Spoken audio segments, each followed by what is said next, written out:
always start now. Because even when I say start now, doesn't mean you can buy today. There's a lot of preparation. I need to do loan, need to sell, I need to find the right buyer before I go out to hunt for a property. What if the seller is Delulu, don't want to sell me at the market value? This is Eric Chew. Eric came from a low-income family, but now he owns multiple properties, including a bungalow. Eric loves sharing about property investments and new launches in Singapore. And by doing so, he hopes to inspire and help others achieve their financial freedom through property investing. So Eric, you bought your first property at 26 with your ex-boss, and you put down 100k down payment. So my question is, how did you save up 100k by 26? Okay. So previously I was working in the bank, and I realized that saving up while working is quite challenging because it's quite difficult to save up to this amount if you are an employee. So I thought of doing a business. So I started my business at the age like 25. So for the first year of profits, I already got it like 100k. So that's all my money, which is the profits comes from the business. So I just use all. What kind of business is that? Okay, my first business is a mortgage broking firm.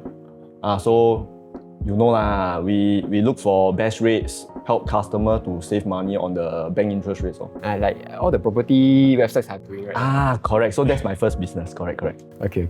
Then after that, I went to check your property LIMS interview. You had like 7 properties in 2021. At that time. At the time, how many properties do you have now? Actually, I sold quite a couple. So I think now I only left with 5. I think I sold 2 after the interview. Right. So at profit, right? Yeah lah, of course lah. Usually, I think property market has been very kind to all the property investors for the past many years.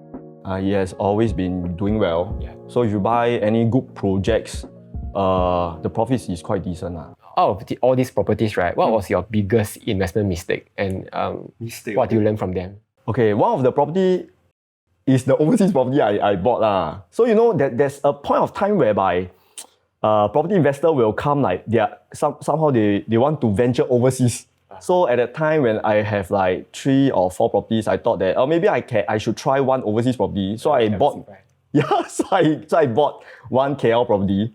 Wow, I lost like, that's the happiest loss I have because I kept it for 7-8 years. No renter because I don't want to rent out. Okay. So I lost like 100,000 ringgit. Not too bad, right? That's a lot of money. I mean, when people buy investment property, they are looking for profits. No one wants to lose money. Right. So do you still think that Malaysia property is bad for investment? Okay, I think we as foreigners, especially we don't know the market that well, it's good to play your home ground first. So I mean, even some Singaporeans staying here for so many years, they don't even know how to buy Singapore property.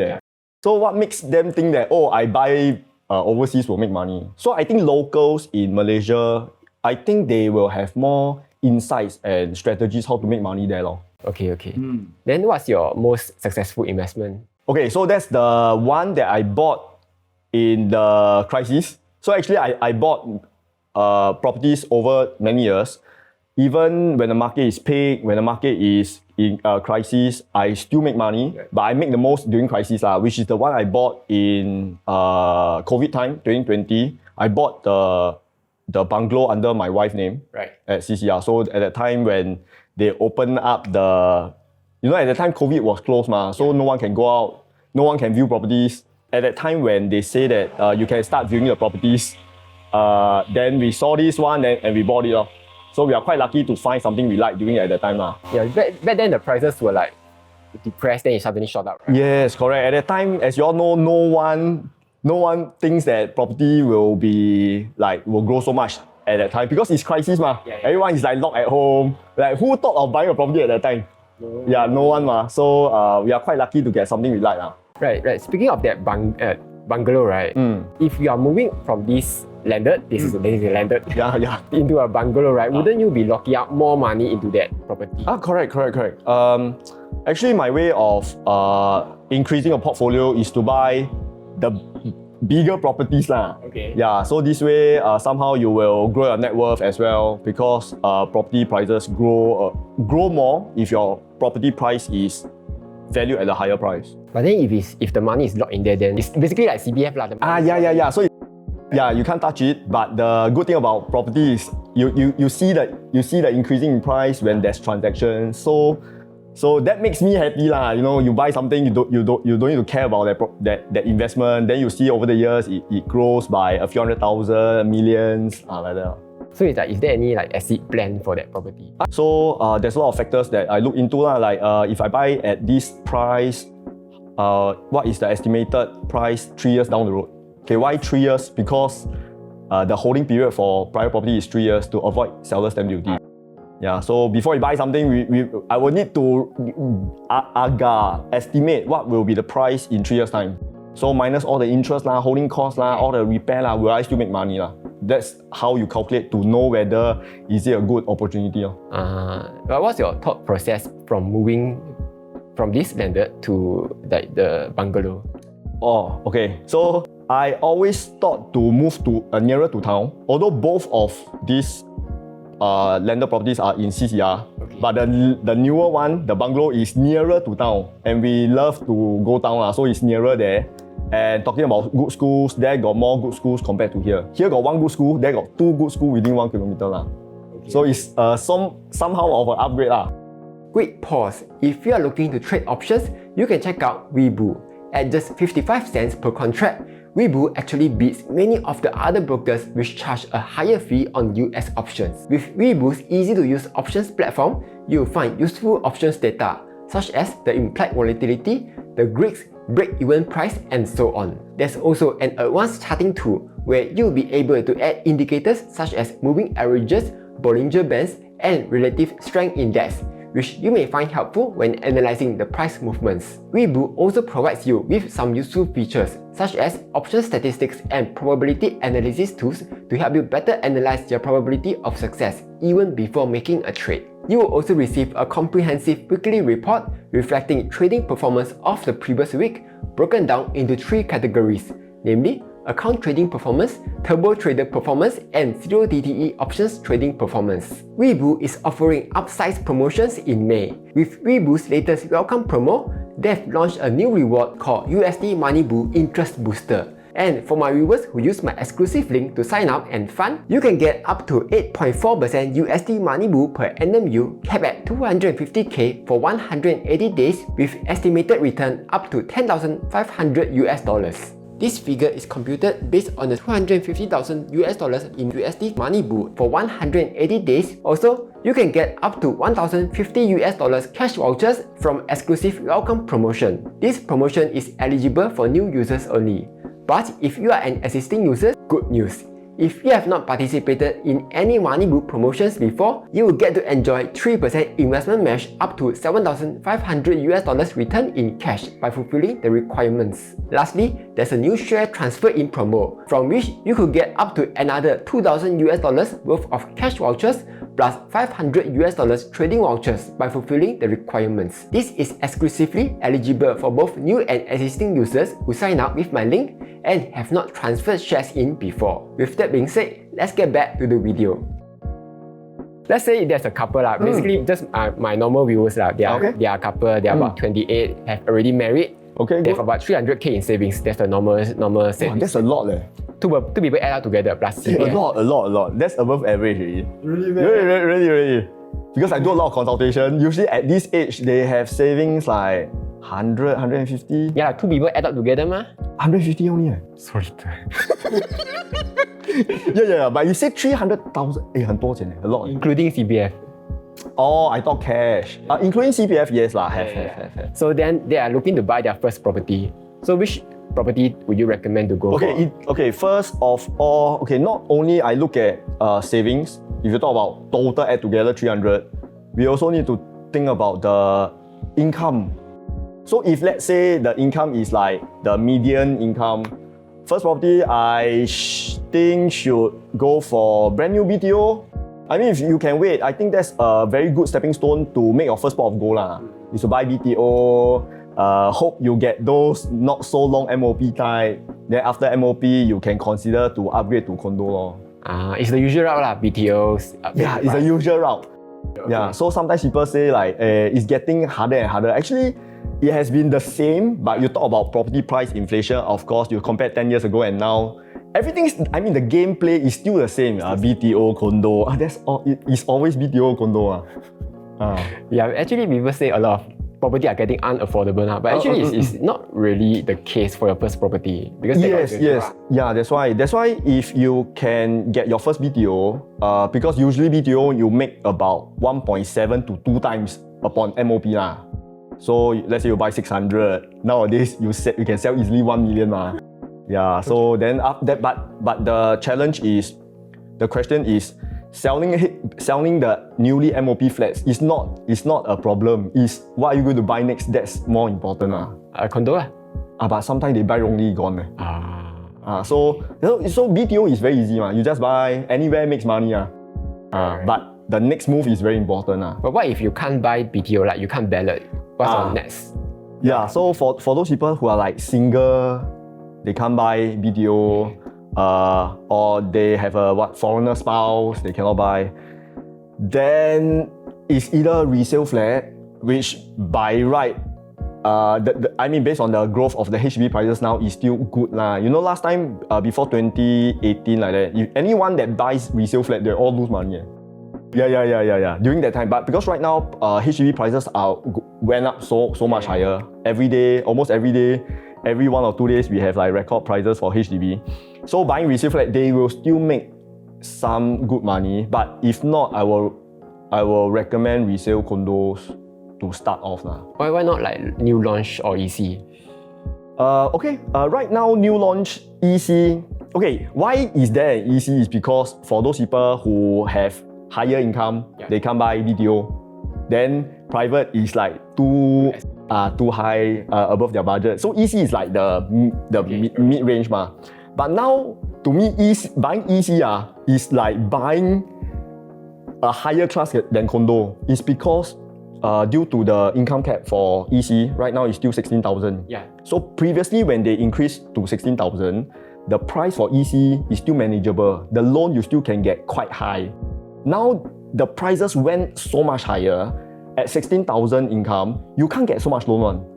So example, if some of the members, some of the buyers, they want to buy a 4-bedroom EC, their down payment is 1 million. Down payment? Yeah. So those days... Wait, down payment or the whole down payment.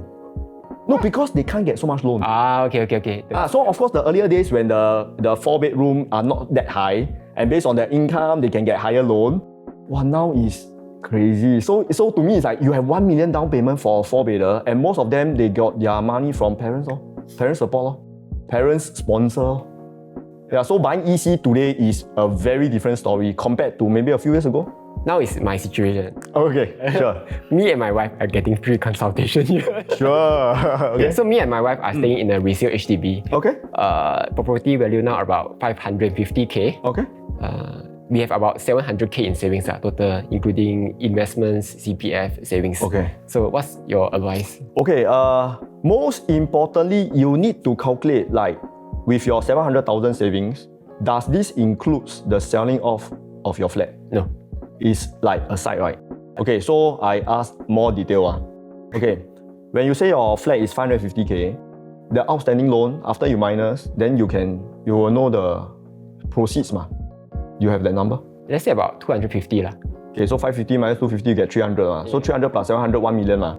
Okay, based on $1 million property, based on $1 million funds, you can buy up to, I do a quick calculation you can buy up to 3.5 million. Okay, but no, that means using all the $1 million. Okay, we can buy 2 properties worth 3.5, which means like 2 million, 1.5.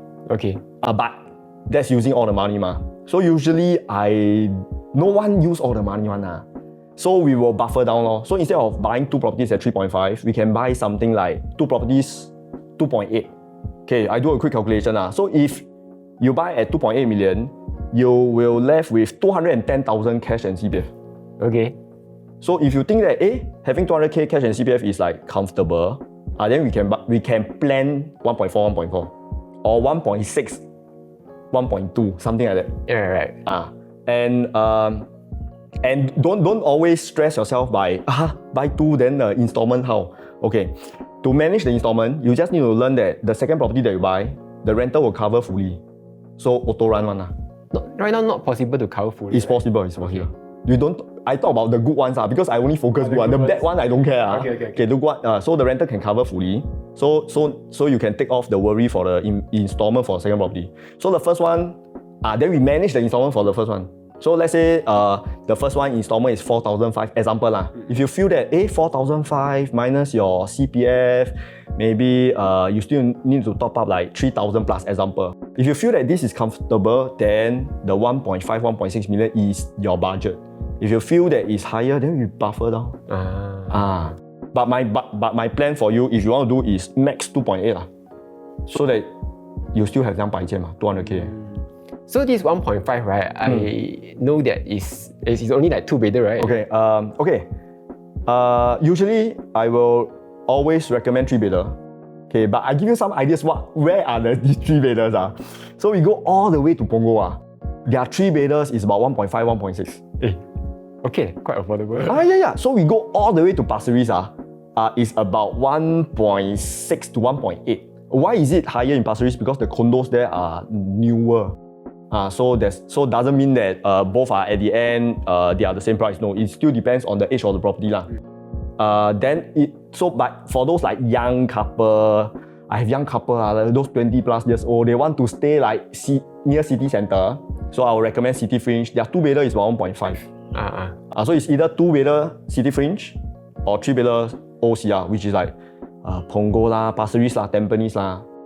Yeah, it's quite a good start lah. Okay, yeah, because previously I was looking at I wasn't looking to buy. I just passed by. I saw the Treasure. Treasure, which one? Stay near the Tampines Treasure. Oh, yo, the one my sister bought. Okay. Yeah, so a quick one, 1.5 million. Today, if you get in today at today's recording time, you can get a 3-bed 2-bath, the 915 square feet type. Yeah, so it's quite a good start. The size quite nice, 915 square feet for 3-bed 2-bath. So the strategy is like hold, then like as you mentioned in your videos, is to like flip 3 months later, 3 years later. 3 years later. Okay, actually a lot of people misunderstand my flipping of every 3 years. So I need to explain again. Okay. So it's not that you must flip your property or you must sell after 3 years.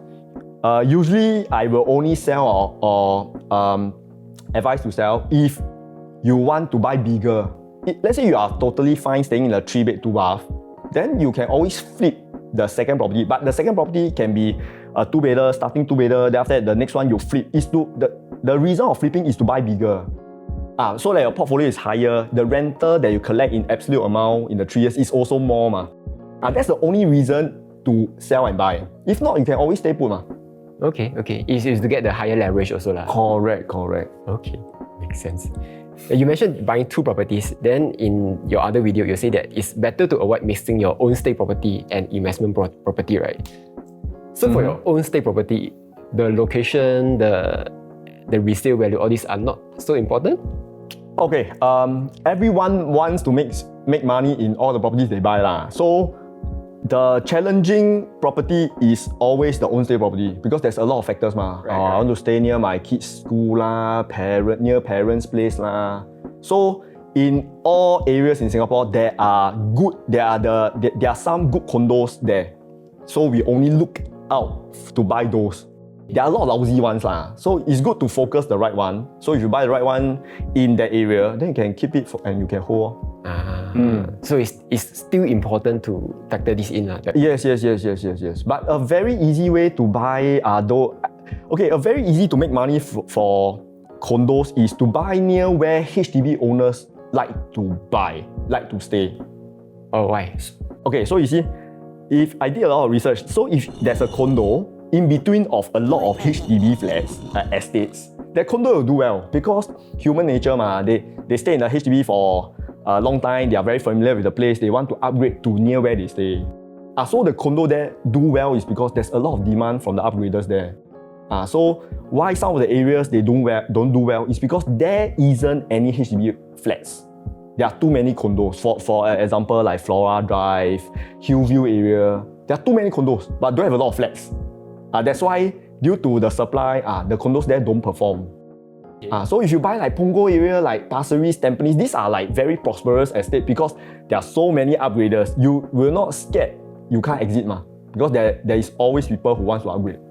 Okay. But when I see like treasures, right, then I tell my wife, what's the point of moving there? Because like we It's so near. Okay, so one of the reason why I have couples coming to me, one thing is because they want to upgrade. But second thing is give their kids that kind of experience, like facilities, they have friends playing in the pool. You know when your kids like 10 plus years old, they don't want to play the pool already. So they want to give this kind of experience for their family, which is nice. So this is one of the good reasons why people upgrade. Okay, so like moving on, how do you evaluate all those property investments? Like how do you tell what's a good investment? Okay, I think first, very important thing, good investment comes to the very basics of your budget. Because different budget, you play differently. So let's say if your budget is like example 1.5, 1.6, then we play those 1.5, 1.6 area, and then we don't overstretch, we don't over leverage. Buy very simple things like buy near MRT, buy with amenities. Because this is something like, upgrade is a very happy moment. You don't want to upgrade to a place where nothing to eat one. Walk to the MRT, need to walk like 20 minutes. I don't think that's a very nice upgrade. Okay. So very simple thing. Resale properties is still affordable. You can buy like near MRT, buy amenities near schools for your family. These are very important factors for upgrade journey. Also, in your videos, you look at the past 3 years transaction to see the project. Yeah, good question. We don't look at so far because now prices are moving so fast and the speed of transactions are fast. So valuers do only look at the past 6 months. But even to me, the past 3 months the past 3 weeks is already a good indicative how fast the prices are moving already. So if you look at like 2 months ago, to me it's like that's a very long time ago. Because price has went up so fast. If I use the 2 months ago's price and the latest one, it can be difference like 50 to 80k really. But don't you think like current right now, this trajectory is not sustainable, then it will just come back down again? Not the price drop, it slow down. I also thought that we are at the peak. Maybe the price will more stable, will come down or at least stable slower the growth. But because every day, every 1-2 days you have a record HDB prices, everyone will be fearful. It's like, wow, HDB went up so fast. Private by right is faster. So that's also another group of people who goes into private because they felt that HDB went up so high, private properties may be a better value in terms of that position. So because of all these factors, it's quite hard for the price to like slow down the growth, and plus Fed want to cut rates, then later don't want to cut rates, want to cut rates. So if they were to cut rates sooner, then of course there will be more people buying into properties again. So with all these like factors, it's not easy for the price to come like slower the growth. Until there's a new cooling measure. Correct. And one of the things why HDB prices went up so fast, our government recently, I don't know when many months ago, they created this HDB PLH thing. Then the MOP becomes, instead of 5 years, become 10 years. Then all the new flats, if you want to buy these new flats as a resale, you need to wait like 10-15 years. Because these are the new blood who can sell you like 15 years later. So what do people do? If they really want to buy this area, they will buy the existing resale flat. This is the reason why HDB prices went up so high. Because there isn't a lot of supply. So HDB go out, private go up, then lender go up, everything go up.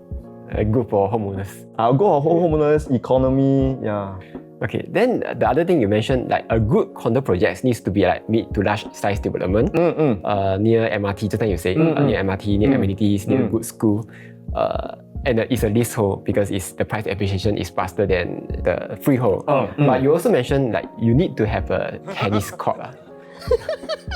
Why?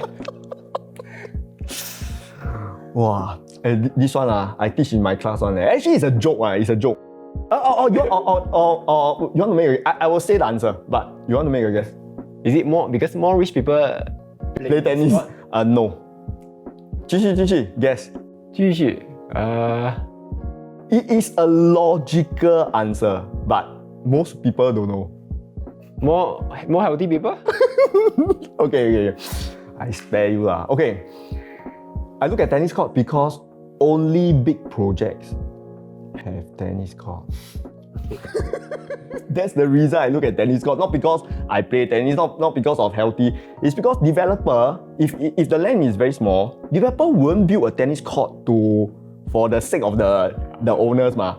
They want to make more money, they will just build, they will maximize the place. But for big developments, they need to have open areas to have like tennis courts. So, and big projects, more transactions, prices went up faster. That's the reason I look at tennis court as a joke lah. Okay. Yeah. Okay. What's your number one tip for someone who wants to do property investment? Number one tip The first property investment lah. What should they? Okay, I think the most important tip is you need not about money, not about planning. You need to have a supportive spouse. That's the most important thing. If your spouse say no, that's the end of your journey. So the most important tip is both of you must be like-minded lah. Okay. Must have the same direction. Oh, we want to upgrade. Then we can discuss on where to buy. I mean, sometimes I do have people like they have the money, they $1 million flats fully paid, but the spouse don't want to do gone lah. Don't you do forever. So if this couple come to you, right, what will you say to them? Usually these two couples will not come to me because sometimes people are very close-minded. People who comes to me is they are open. I say what you do one. You cannot come to me. I say what you don't do. Then you don't come to me. Yeah, maybe the guy want to brainwash the wife. Then they bring the wife. Hey Eric, how? Okay, I will still do my best lah. Like I'll plan a conservative one. Like what I plan for you. Okay, like rental can cover blah blah blah. Show them stats and figures, facts and figures. Then don't leverage so much lah. That's what I will do lah. But for a first tip, don't buy too high lah. But start lower first lah. Yeah, but sometimes when I say don't buy too high, they may think that I buy a one bedder. No. Buy a quality one. So we don't talk about price because yes, price is important, but one bedder and three bedder, the demand of exiting, the three bedder is of course higher demand because of upgraders ma. So always thinking about the exit strategy. So one bedder, can you exit? Yes, but the profit is lesser lor. For the next thing, right, you have done so many properties. How do you negotiate and secure all this property deals? Okay, very very simple on this one. Okay, first of all, it's simple to me because I look at properties every day and I do valuations every day. So I know the actual value. So once you have the knowledge of, okay, I look at this one, I know example, the market value is 1.5, example. Then I will know that if I buy anything below 1.5, it's called good value lah. If I buy anything above, means I 菜头lah. It means I'm not a savvy investor lah. So once you know the value, so if let's say 1.5, I will, based on today's like buyer's market, I will just offer maybe 1.45. And one of the tip is, when I look at value, which I call it my value, bank's value can go higher than my value. So one of the tip here is, you can't use bank's value as a guide to buy property. It's because bank can stretch the value. Okay. So example, let's say the last transactor is let's say 1.5. The bank, you ask the bank, can I value 1.6? The bank say can. But do people buy at 1.6? No. But the last transactor was 1.5. So my value is 1.5. But when the bank value, can it be 1.6, 1.65? Yes. So bank value is not a good guide for you to buy property lah. So you really need to do your research by looking at the past transaction history to come out a guide and a benchmark of the recent transacted price. So when you know it's 1.5, then you buy lower lor, you offer. But so tell yourself, if you can't get it at 1.5, what you do? Skip lah. Skip. Yeah, I got a lot of people like emotion. If I can't get how? Skip lah. There's a lot of property you scared don't have meh. Just now when you mentioned bank value, right? What is the bank value? Okay, before we buy any properties, we will look at, before we take loan, when we take a housing loan with the bank will do a value one. It's a COE, that thing something like that. But for private property, they will do like, you want to buy this property, they will say, this property worth 1.6 million. Okay. But sometimes when you check, bank say 1.6, then if I buy at 1.55, it's considered good. But when you look at transactions, no one buy above 1.5. But so that's also a very good tip for the audience that you can't look at bank's value to buy property. Okay. These are for experienced people. Just look at the real transacted price. You need to know the real transactor price and don't look at asking price. You know the property guru listing? Oh yeah, I saw the 2 million one. Then you see that, wow, so expensive. Those are not the real Delulu one. Those are the Delulu ones. Okay. So the next thing, you are staying on top of all these transactor price kind of things. So how do you keep staying up to date on all these prices? Oh, every day. Okay, so my job is to guide my members to buy the right property at the right value. So I will shortlist the properties for them to see and focus on the size to buy. Then they will go and see the property themselves. Then they'll come back to me, say, Eric, I like this project, and they'll give me the unit number. So with the unit number, I will help them to see whether got west sun, is it pool facing, is it expressway facing, expressway don't buy but every of all these facing levels, they have its own value. So I will come up with a value based on the transaction. So I look at this every day. But I love my job. So because of that, I also learn a lot of stuff like why some people buy West Sun and they still make money. It's because they really buy a lot lower than those faces inner facing. So there's always a value to every type of property. Okay. So doesn't mean that facing expressway is bad. I mean, for myself, I wouldn't want to stay and face expressway But investment, sometimes people don't mind. Yeah. Okay. So just now you mentioned about the Fed, with all this interest rate, right? It's high, right? Then it will go down soon. Don't know when. Then property price, I don't think it's going up as fast as like last 2 years. Yeah, correct. Last 2 years are like very bullish. So now, with all these things going to slow down soon, right? Is now, right now, at the time of recording, is now a good time to buy, or should you wait like a few more months? Okay. The answer has been always the same. Always start now. Because even when I say start now, doesn't mean you can buy today. There's a lot of preparation. I need to do loan, need to sell, I need to find the right buyer before I go out to hunt for a property. What if the seller is Delulu, don't want to sell me at the market value? So there's a lot of work to be done and there's a lot of trying for resale. So, and best of all is to get something of good value because we won't know what happened 2-3 months later. Right. What you can foresee is to always look at, I think I shared this before, just look at 2 things that I see. HDB resale price, how's their performance, and government land sales. Whether the land sales is transacted at a healthy price. So if, let's say, GLS, government land sales starts to decline in price, no more HDB $1 million flats that often, then you may think that, maybe there will be a slower growth. But now, everything like healthy. Every other day, right? Yeah, so because of these few factors, you know that if you continue to wait, it will be higher. Okay. So now you mentioned the investment property. Probably you want to flip it every 3 years. Let's say if you want to flip it every 3 years, is it important to do the renovation very nice, or you just keep it at its original size? Yeah, just keep it as... Okay, for resale properties, there's a few types. Those, they have resale less than 5 years. 5 years, quite new But some like 10 years, 12 years, 13 years you know that previously the previous owner may have done up, so it's still okay. Some is like original condition which is like very bad. Even renting is difficult then you may need to do a bit But when I say a bit just paint, change lights, get curtain. That's all You don't need to change tiles, change the whole kitchen. Don't need It's just to make it livable so that yes. But if you make it nicer, wouldn't it make the value go higher? For condos and HDB, valuers will only give a bit more but for landed, whatever renovation you have done, it will go up in value but go back to condos. If the outlook is really bad then just buy lower price Yeah, that's a way to get that value out of the property. If it don't look good, just get a better price, which is low price. Then just do up yourself.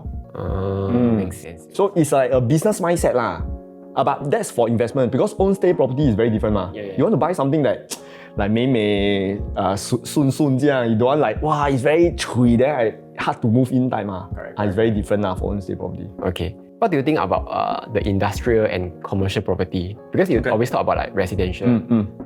Is industrial and commercial property, can you invest in it?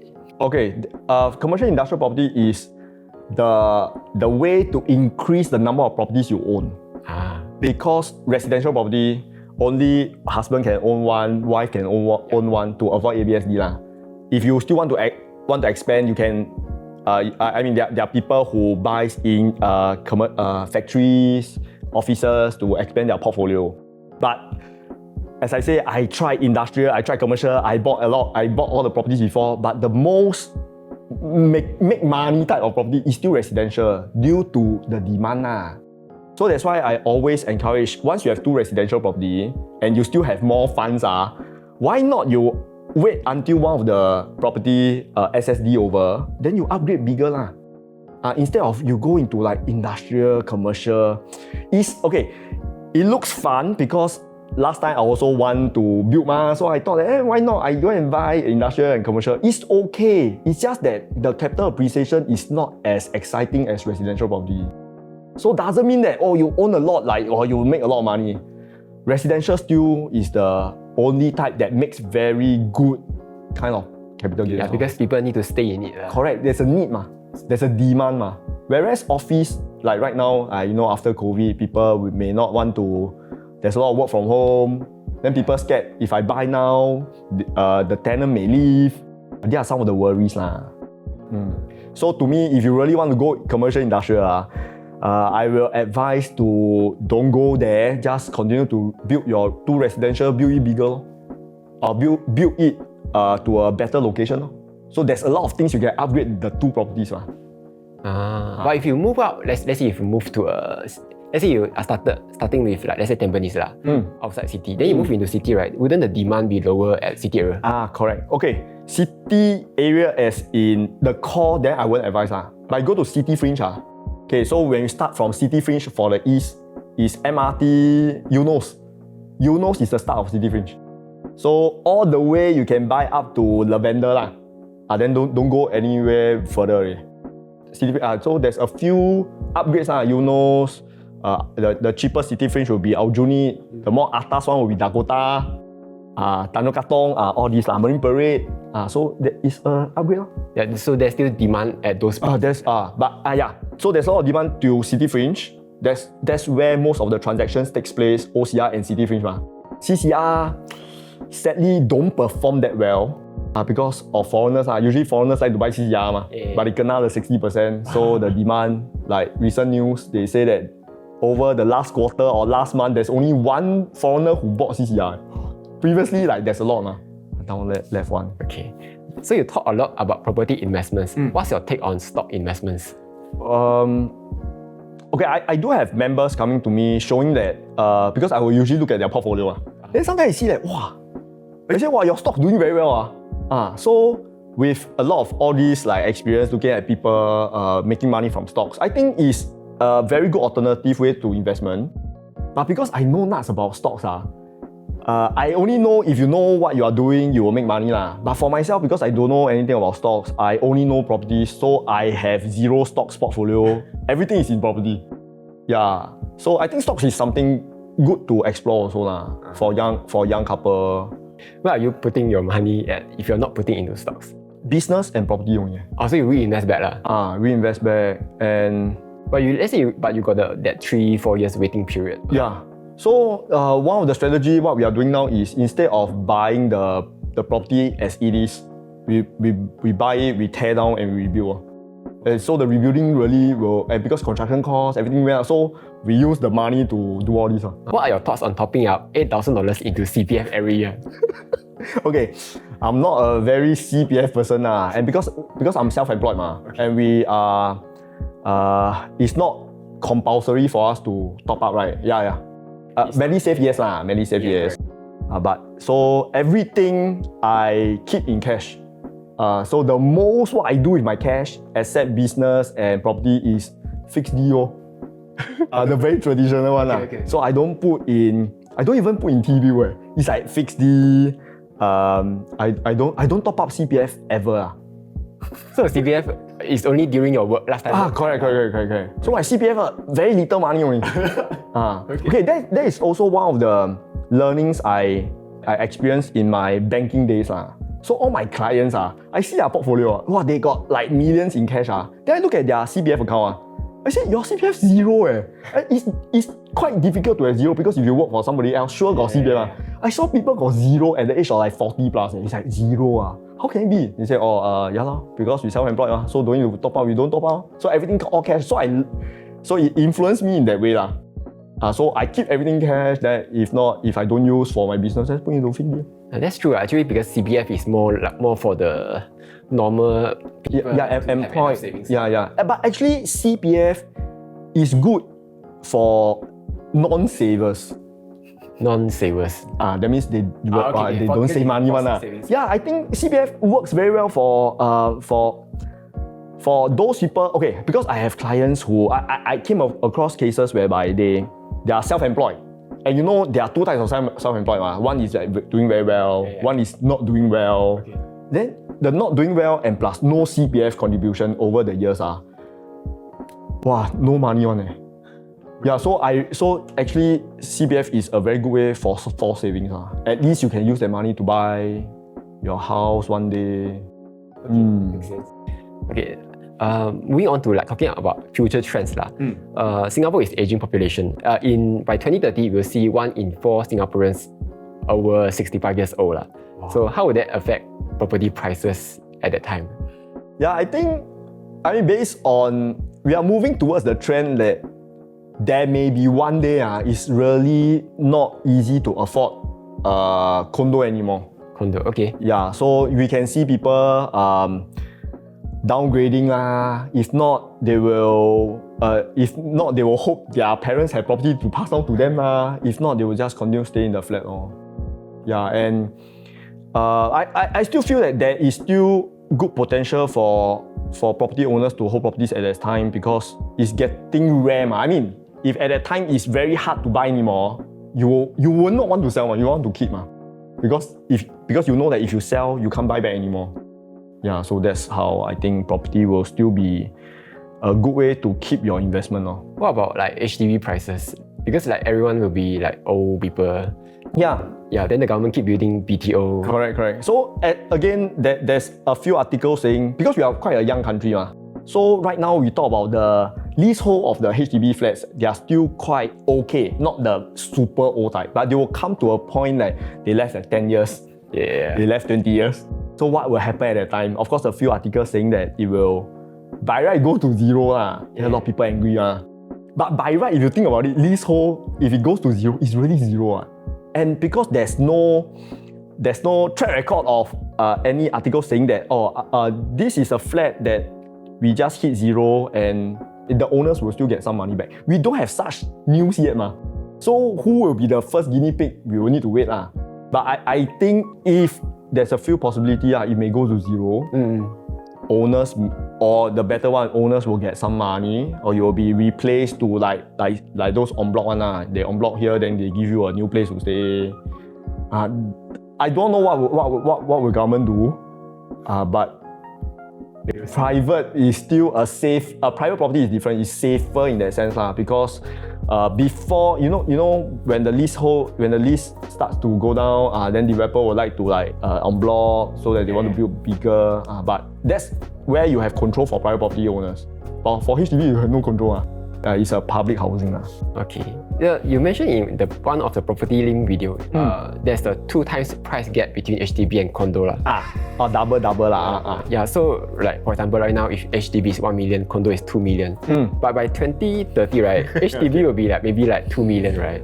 So by then, condo will be 4 million. So wouldn't condo be very unaffordable for normal Singaporeans? Yes.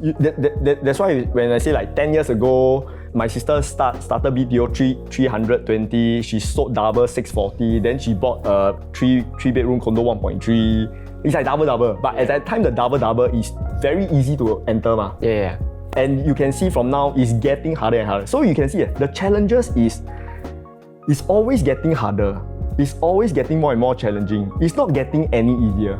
That's the good problem about having a land scarce Singapore lah. Singapore very small that's the only land we have So prices may really hit that kind of prices because I got a few comments from the my new YouTube channel. They say that how can HDB BTO be 1 million?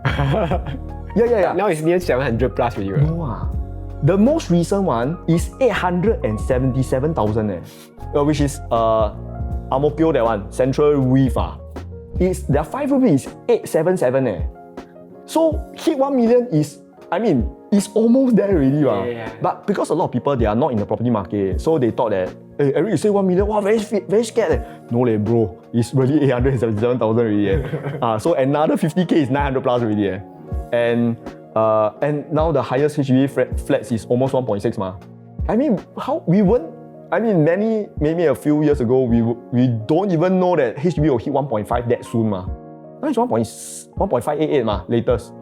So maybe tomorrow, next day, after you upload this 1.6 already.